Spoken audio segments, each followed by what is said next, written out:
Magandang umaga sa inyong lahat. Babasahan na natin ang mga Pisces. Shout out na sa lahat ng mga Pisces.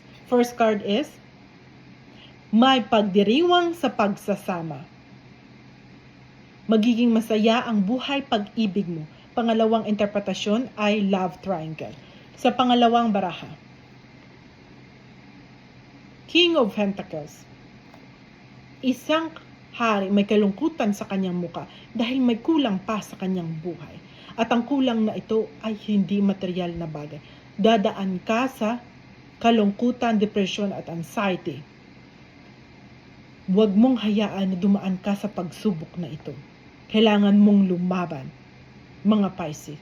Huwag mong hayaan na masira ang magaganda at ang blessing ng ating Panginoong Diyos, mga Pisces. Sa panghuling baraha, hawak lang. Huwag kang bibitaw sa mga pangarap mo sa iyong buhay, mga Pisces. Dahil magiging maayos ang iyong sitwasyon ng iyong buhay. Huwag ka lang mawala ng tiwala sa ating Panginoong Diyos, mga Pisces.